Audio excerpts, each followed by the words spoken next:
Hi guys, I'm ExactChaos and welcome back to the final episode of Airport CEO. This is the, what is it called? It's the Internation Airport, I believe. Oh, the Release Internation Airport.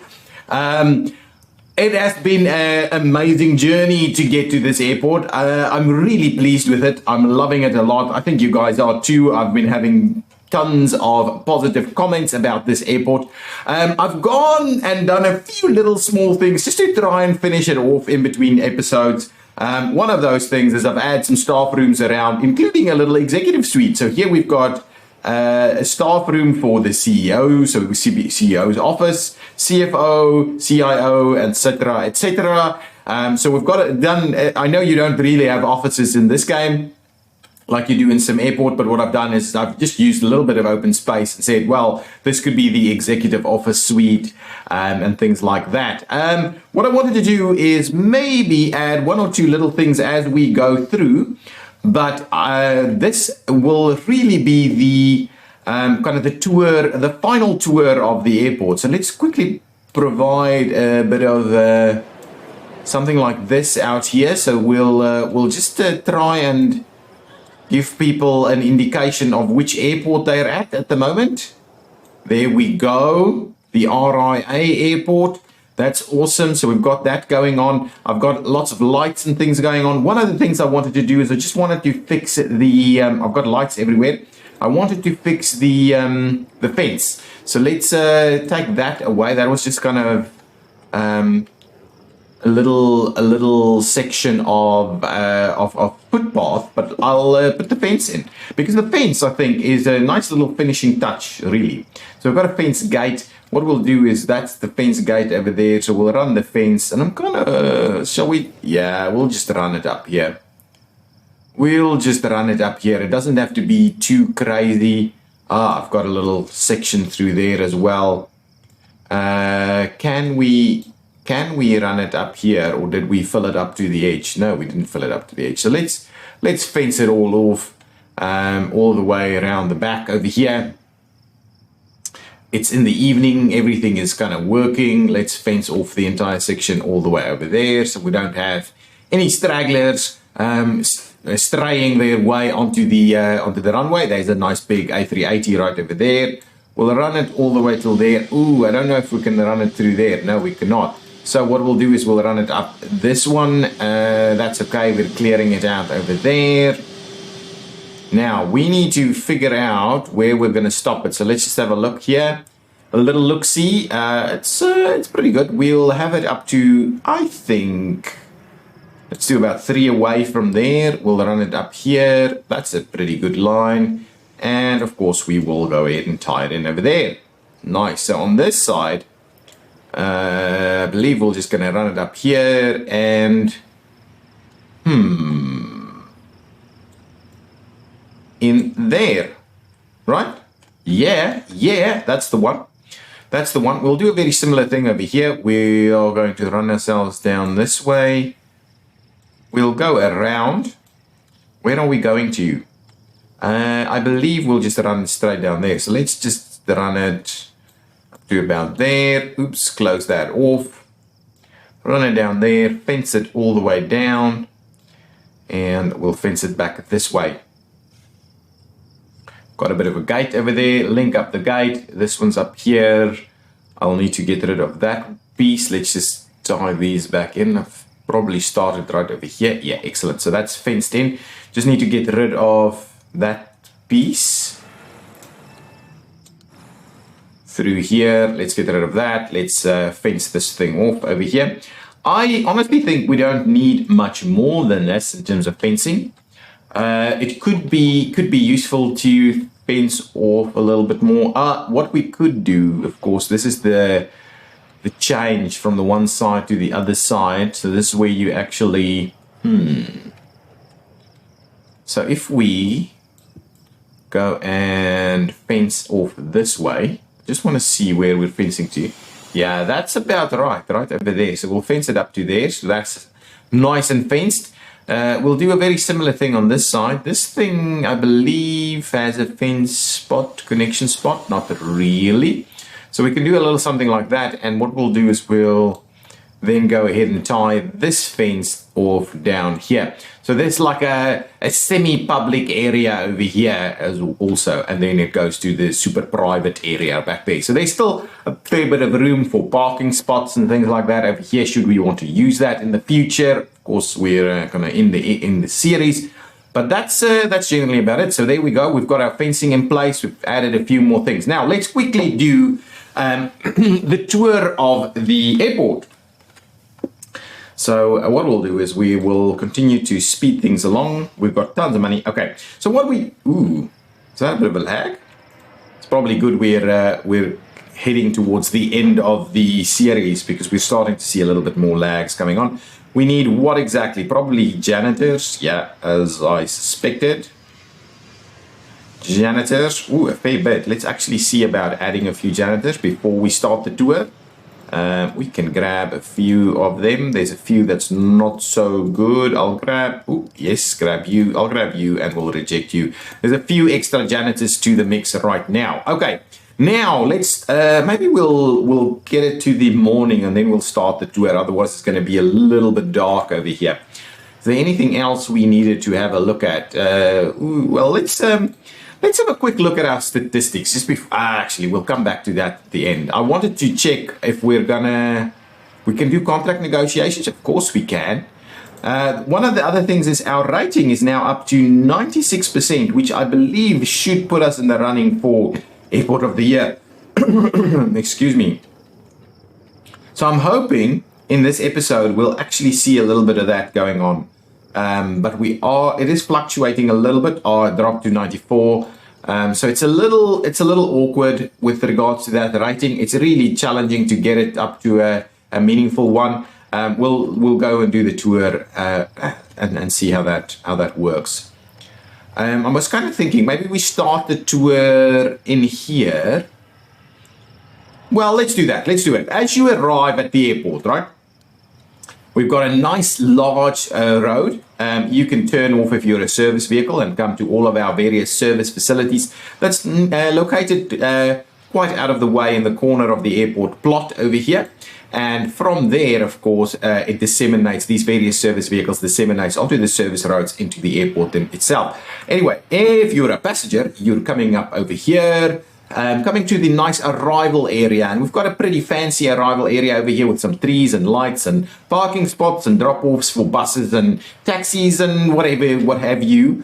And you're coming up here, there's multiple access points, so we have a bit of spare capacity if something goes wrong. If we've got lots of traffic, there's spare capacity everywhere. We've got tons of metro stops or subway stations or whatever. Look how many people are arriving with the train. And I like it that they're all arriving almost at the same time, so that's pretty cool. Now, it's day and our lights switch off. So as you arrive, you come into the massive welcoming hall of the airport. There's some information desks over here, and this is where you can actually wait for your loved ones to return from their flights. But if you're heading off to your own destination, you use either the lifts or the escalator over here. As you see, tons of people streaming upstairs to our check-in area. And our check-in area is a pretty busy one. As you can see, lots and lots of check-in happening everywhere. Over here, there's a little bit of a restaurant facility. Over here, there's some other facilities, lots more information people. And then as you've checked in your bag, you then make your way to security. Tons and tons of security capacity over here. And as you move through the security, you head off to one of our numerous concourses. Let's call it concourses because it's not terminals. We don't have multiple terminals. So you have, and staff is also available over here for the security personnel, of course. Then you head off to the various concourses. So there's a concourse over here. This is the domestic side of things. Actually, that's international. If you're going to domestic, you drop down back again. Oh, yes, and this is the secure area. I was just thinking, what is this? This is not secure. Then you head off to the domestic flights over here.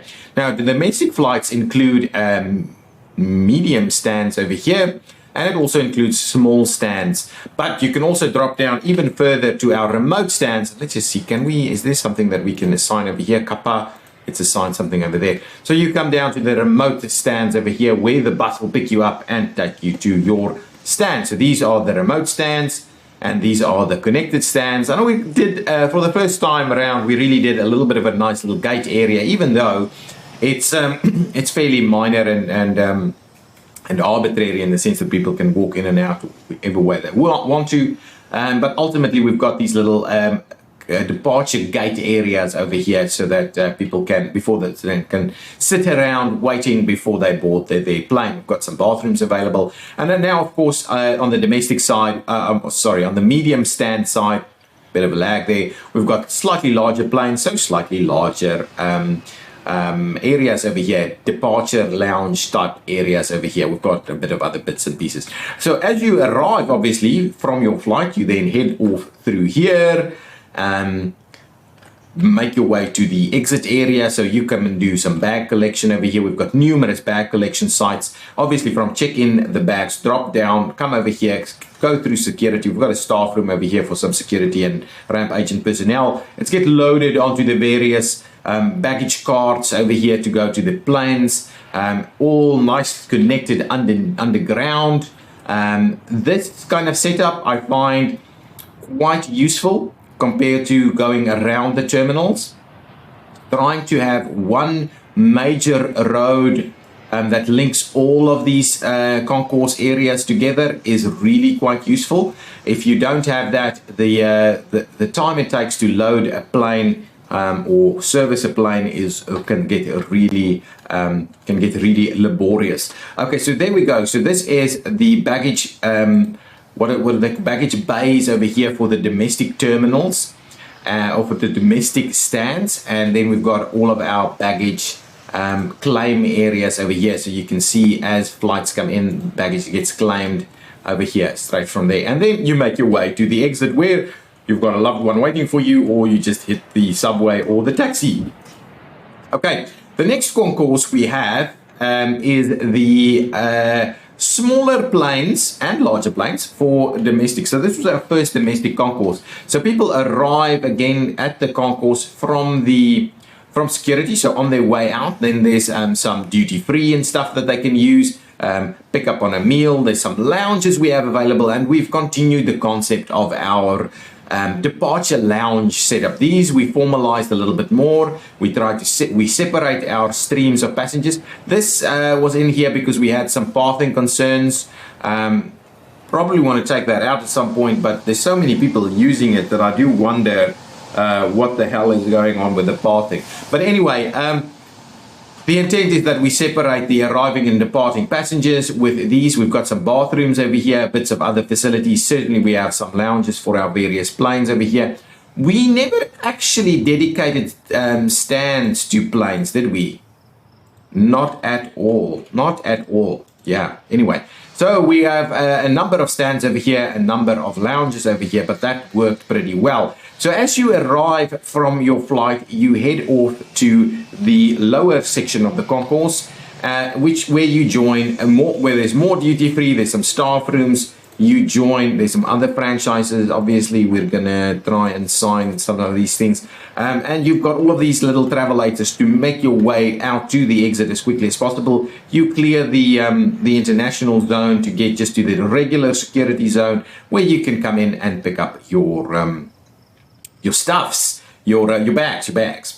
Okay, that was the starting point of our airport. Also, as part of this starting point, we had our very first runway over here, which was the smaller runway. We still have numerous GA flights over here, and this is a bit of a change for us, as opposed to previous series where I've generally tended to get rid of the GA stands because I didn't think that's an optimal use of our runway. But if in the case where you're doing multiple runways, you do, it's actually quite beneficial because that means you have those gaps between commercial flights that can be taken up by GA flights. Now, on the air side of things over here, we've got our we've got our hangars. We never actually had any emergencies in this flight. Lots of people have commented saying that, I switched it off when we started the series. I can't recall that. I'm pretty sure I left it on. That was kind of part of the purpose. But anyway, we never had any. It might have been switched off. So we have the hangars just in case anyway. Okay, now from there, People can also, of course, once they clear security, they can make their way to the new concourse, which was the large stands only, and also international concourse over here. For these, we've decided to, here's Estrada. These were assigned because they have their very own lounges, but we'll talk about that in just a minute. So what we've done over here, we've actually allowed medium planes to also use these. So these international stands are large stands of the large variety, but they can be used by the medium planes. So we effectively multi-purpose these stands, and I think that's a very good way of doing it. So, so you just have a little bit more flexibility, and you don't necessarily decide that, there's not enough space on my kind of connected to my terminal, so I have to do medium stands as remote stands or something like that, which kind of what I was thinking I should be doing. Look at our executive staff room over here. Lots of people hanging out right over here, with very little in the line of executives actually hanging out over here.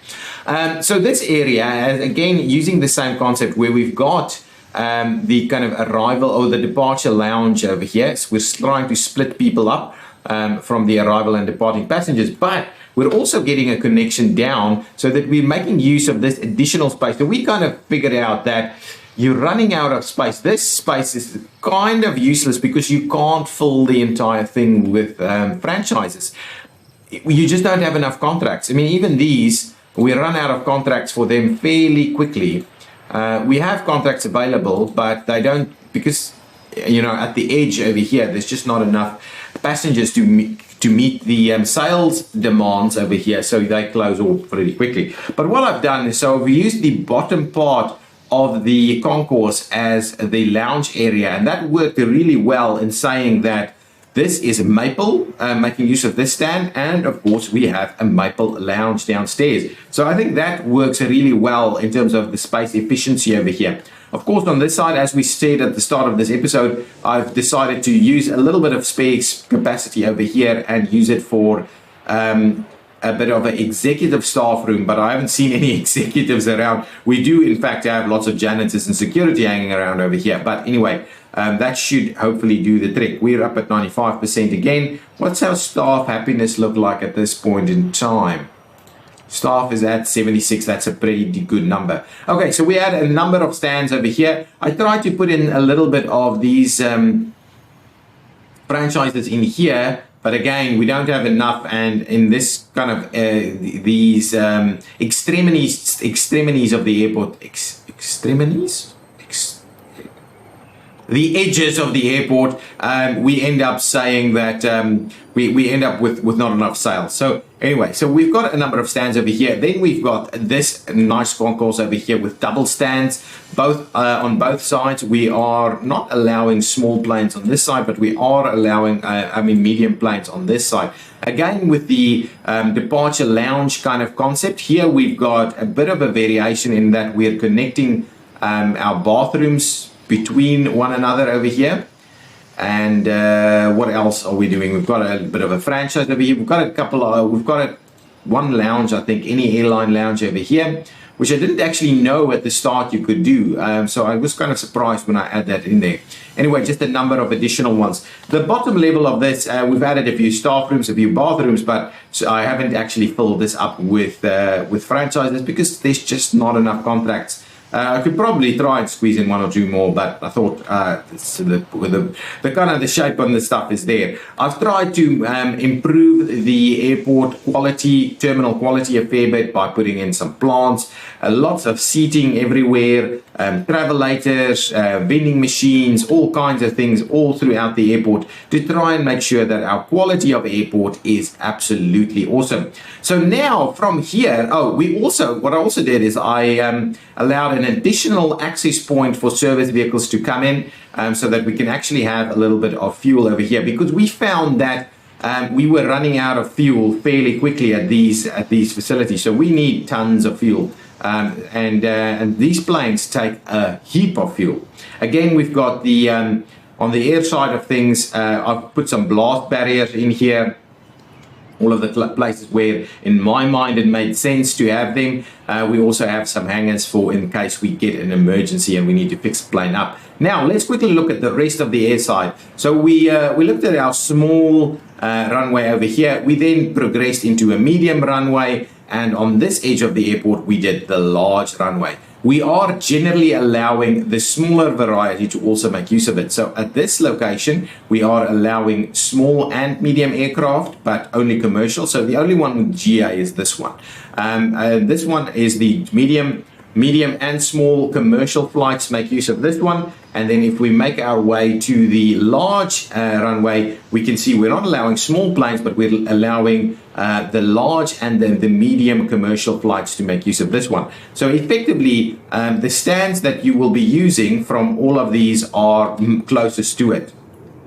The large runway over here with all the large stands over here, though mediums can make use of this, as we are going to see over here. And this one, similarly, you'll probably see the mediums come in over here. So mediums can make use of these. They can make use of those as well. But so this one could be going multiple directions. So how did we then end up laying out our taxiway? So taxiway is so important for our airside operations. Otherwise, planes, especially if you get as many planes as we get over here, they start to get stuck.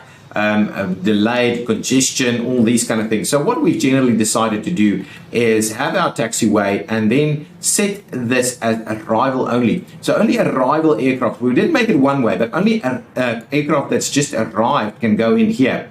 This one, on the other hand, is probably arrival and departure, but this one is then departure only. So what happens basically is you don't have arriving and departing planes trying to come in over here. But this one is a dual operation, and that's quite good, generally quite good. So making use of the, if you click on this, you can say either small, large, set it as one way, but I think the one that's most useful is setting for arrival or departure pathways. I did make these as one ways because they're the main thoroughfares. So basically arriving planes, so this is basically a right-hand drive. So that's for planes moving into this general direction, and then we've got planes coming back into that direction in the other side. This is a dual direction, of course. This is for, sorry about that, this is for small and medium aircraft as arrival only. They come in here, and this will be departure only, small and medium departure only. So basically, this means this is a little loop that is happening. So it basically becomes a one-way, even though it's not a one-way. Similarly, for our small aircraft, we've got them arriving down here, and I believe this is arrivals only coming in this way, coming in here, and then on their way out, we've got them exiting towards this way to get to either this runway over there, or to make its way this way to that runway over here, the small runway. So that was basically the way we've done it. This is departure only. Yes, okay, so we've got the departure only set over here, and this is the small aircraft only. So setting these things, I think, is quite useful in the sense that you can then scale your taxiways up and down. So what we've basically done over here, and let's quickly have a look at the sizing of this taxiway. So let's grab the taxiway section. Taxiway right over there. So if I, let's just do what we've got just in case we do it. So that's basically a 5 wide taxiway, and that's what we're using for the small aircraft. The small aircraft fits completely within that 5 wide. For the medium aircraft, we're using 7 wide, and they fit almost completely within 7 wide. But from time to time, I think you may find they overhang just a little bit depending on the aircraft, the aircraft of choice. When we then make our way to the taxiways where we actually have the large aircraft, that then actually I think that stays at 7. It stays at 7. Yes, it stays at 7, and we'll have a look at this now. See, these are medium. Oh, this is actually a 5 wide. Okay, so it stays at 7, and we end up getting overhang. You don't need more space in the sense that your wheels, landing gear. Your landing gear, that's the word. I'm not a pilot, by the way. Your landing gear will be under here and under there, and also under there. So you've got landing gear typically there, and there, and so that's all on the taxiway. So you don't, the overhang over there doesn't matter. What we've done in this location is we've actually made sure that we've got at least 5 in between, so that we don't have any clipping between planes. And to be honest, this is probably about as close as you want to get, because if there was one on this side it would be running all the way up to there. And I'm not sure about variants of aircraft, if there's any that are pretty big. I mean, this is this is not an A380, is it? Can you just see? Is this an A380? For some reason, I'm wondering if this is an A380. 787. I was thinking that's not an A380. But anyway, so those actually do work quite well with this. They don't overhang too much. And then they kind of make their way back to their various runways. I am making use of the, if we go into operations, I'm making use of the always fetch the nearest runway piece, just because otherwise you end up, if they try and balance, you end up having lots of airline movements over here, more so than I think is really feasible to try and manage. Okay, so guys, that is a very broad overview of our airport. I don't think there's anything that I completely forgot to talk about, but in general, there are lots of things going on over here. We've got our blast things again. Just quickly downstairs again, where we've got our remote stands. Again, I want to emphasize how important this connection is for your airport traffic.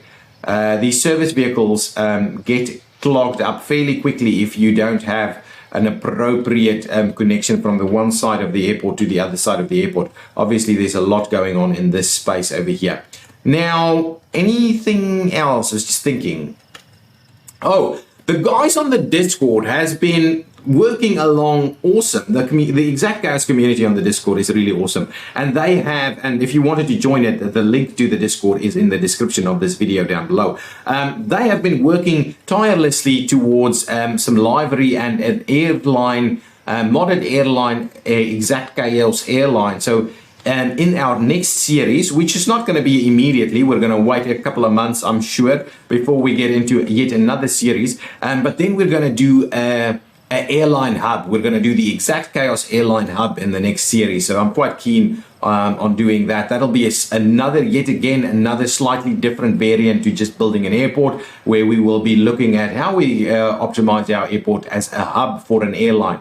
But guys, I think that is about it. Oh, we did forget to mention that we've got various things over here. We've got fuel, we've got a waste depot, and we've got catering depot. And I am wondering, do we have food available? Yeah, we have food available most of the time, so we don't necessarily run out of food. We may want to resupply a little bit more often, and we may want to speed things up just a tad over there, just to make sure that happens. We also have the emergency vehicles over here, where we've got ambulances and fire trucks and the airport police. So we do a few things. Oh, a dangerous bag got out, which is unfortunate. We do have a security patrol that runs through the airport every now and again, and we hope that makes everything more secure. Not always clear on that. But yeah, that is the airport. Let's quickly have a look at some of these statistics. I'm going to pause the game while we quickly have a look at some of these statistics for the airport as we close out this series. So what are we trying to have a look at over here? So update. So generally, how can we have a look at... Okay, anyway. So active flights is typically in the range of 33 up to about 40 active flights during the course of the day. Local air traffic, what is this? This is small aircraft arriving, all of these kind of things. So that's basically the split of where these guys come from. This is the split saying that it's all flights, GA flights and commercial flights. So GA flights is up to about 10 max per hour, up to about 10 max at any given time. And then obviously the rest, the other 30 or so, is commercial flights that we constantly have at the airport. Okay, and the airline rating, GA and airline rating is pretty good, running just under 100% over here. So that's pretty awesome. If we move on to passenger statistics, we run up at about the 4,000 passengers at the airport at any given time. What is this? This is the rating. The rating is pretty close to 100. The average rating is practically 97, and then it fluctuates a little bit underneath there. So what was this number? It went down to actually 89%, but it does fluctuate a fair bit. If we go to our staff statistics, do we know how much staff, how many employees do we have? up at the 500 mark. So we have about 500 employees at this airport, which is quite amazing. Our employee jobs never go up beyond 400 though, so we've got a lot of idle employees, I would imagine. We're obviously overkilling on some of it just to make sure that we're as effective as possible in handling flights. And then average employee productivity is at least up at the 90%. So 91%. So that's pretty good. I'm not going to complain about a 91% productivity. If we look at baggage, we handle a lot, not that much bags actually. Considering we've got about 4,000 passengers, handling only around 251 bags at any one time every 10 minutes is maybe not that much. So anyway, that's okay. Vehicle statistics, we have just over the 100 vehicles, 128 vehicles, and our vehicle jobs runs at just under 100. Over here, anything else to see? No. Incident stats, we do get an incident every now and again, but generally our incidents are running at 0 throughout the day. Economy, so we'll have a quick look at our economy. I'm not sure how we can, we'll show off the scale here that it just doesn't make any sense anymore. This is just generally, so we see we get a fair bit of income, then our income drops a little bit below our expenses, then our income comes up again, and so on. So our balance generally does pretty well. Our balance has been pretty good throughout. If we pop into this tab over here, we can have a look at our average 24 hourly finances. So we see we generate about $120,000 per hour income over the 24-hour average. We spend about 56,000, so that gives us a net gain of about 60,000. And if we then add some other expenses, which is what exactly? Construction, supplier purchases. Yes, so that's the thing. That's probably the issue. Then we drop that down to about 50. What is our other income over here? Refunds. Bonuses. What is the bonuses? I have no idea about the bonuses in this game. But anyway, that is about it for us. So that's running us through our statistics. Of course, we could be looking at updating some of our contracts, which we've done a little earlier in the game, but they were, strictly speaking, not working that well for us. We were only sometimes getting extra money. I'm not too clear on what you're supposed to do, because if you try and negotiate some of these contracts, you find that, you can do a little bit of this, right?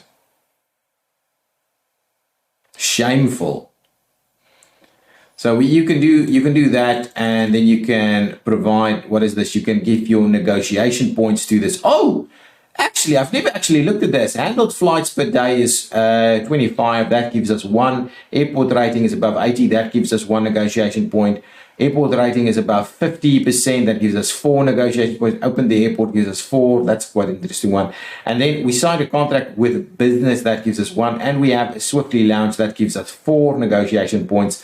Okay, so that makes a fair bit more sense. So if we then use these negotiation points towards this, we should be able to get our flights in at a lot higher rate. And that's basically how you do the negotiation. So there's a bit of a negotiation right over there. Swiftly has a 5-star airplane right there.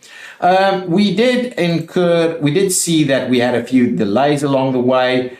These guys still need to be boarding. So on our smaller planes, we do find that our boardings don't happen quite as quickly as they should. And I'm not always clear on why that is. It might be a staff issue, especially at these guys that are waiting for staff to arrive. That's probably one of the issues, that staff takes a while to get here. But anyway, it's never too bad. It's never too bad. It's generally just a little bit of time. There's 1 or 2 that's actually over an hour late, but they are in the kind of pushbacks that this guy has never boarded. So there's a bit of an issue with that one, of course. Anything else? Did we manage to attain our good rating over here? If we go and have a look at our emails so quickly, we've got contract negotiations and things like that, but we never actually seen an award. Not sure how it happens, when it happens. Security notice over here, but of course it doesn't want to always happen. So if we have a look at the economy, that's not really what we're after. If we look at the operations, here we've got the average rating. Let's run through the numbers. So we've got about a 95% rating, but that doesn't actually ever get us to